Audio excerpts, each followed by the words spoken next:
right, everybody. Thanks for joining in. I hope you're having a good week so far. Just want to talk about a couple of quick things here. It looks like the Jets they've started their GM search, as far as we know anyways. But I just want to go over the two candidates that we do know of right now, that they've actually interviewed already. So the first guy's name is Thomas Dimitroff. Now, as far as we do know, this is the first person the Jets have interviewed for the vacant general manager job.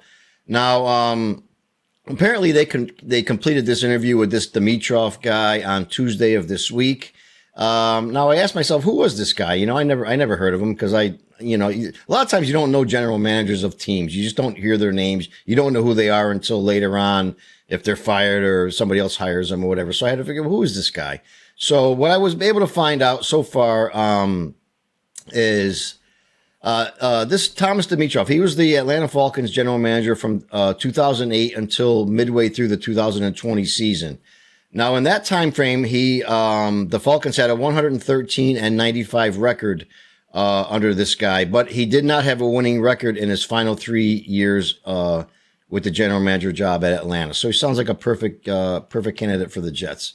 Dimitroff did oversee the Atlanta Falcons squad that went to the Super Bowl in 2016. So, I mean, that looks good on your resume. In contrast to that, after 5 seasons with Joe Douglas, of course, he was fired back in November 19th, I think it was. The Jets were 30-64 under him. So at least this guy has a winning record to show. He took the Falcons was responsible anyway for taking the Falcons to the Super Bowl in 2016. So I mean, that's, like I said, that looks good on the resume. So he definitely is qualified, for the job.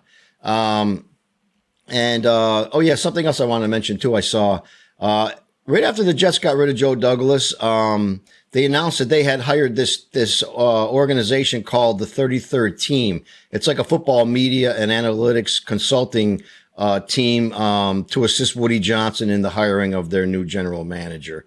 Now, this group was founded actually by former Jets general manager Mike Tannenbaum and ex-Minnesota Vikings general manager Rick Spielman. So at least he hired somebody to help him, or to help the organization at least try to find the right person. I thought that was kind of good. I didn't even know that, but at least he's looking into letting somebody else maybe do the work, try to find somebody. At the end of the day, it's gonna be his decision anyway.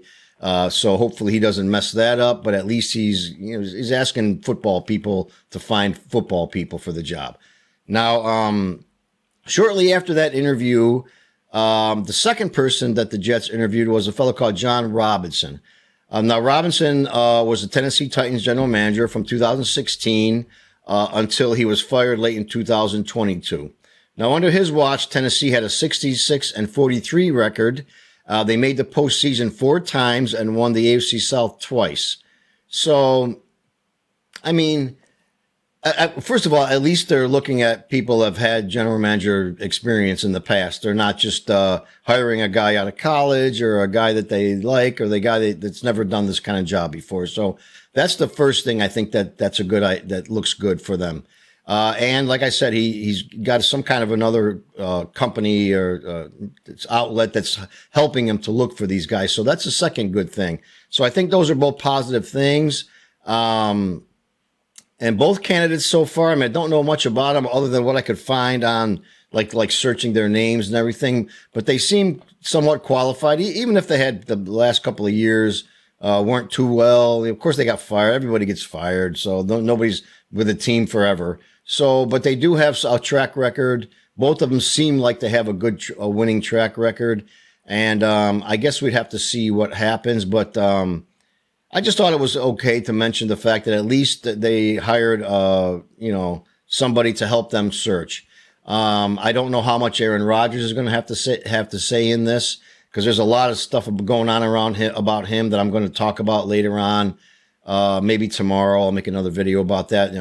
rumors that Rodgers is willing to take a pay cut, and we'll dive into that a little bit more tomorrow.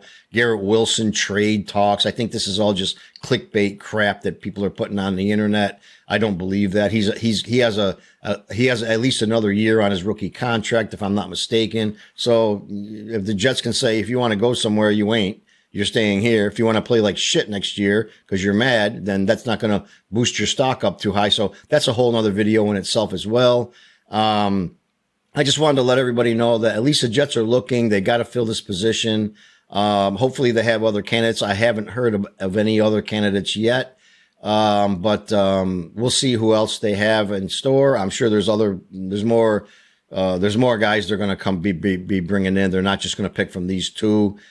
So at least they got people looking for them, and they're making the right moves. And let's see what happens moving forward. This weekend we have the Jets playing the Rams. I'll make my pregame video of that, my preview game video, I should call it, of that game during the week. Probably Saturday. I'll make that and tell you what I think's going to happen, how I think that game will turn out. So we got a lot of things to talk about coming up. But anyway, everybody have a great day today. And please hit that like button if you enjoyed my video. If you got any comments, leave them below. What do you think of these two guys? Do you think they should maybe pick one of these guys if they're interested? Keep looking. Tell me what you guys think. And don't forget to subscribe to my channel. It helps me out a great deal. I really appreciate all the comments and everything. And other than that, have a great day, and I'll be talking to you guys soon. Bye now.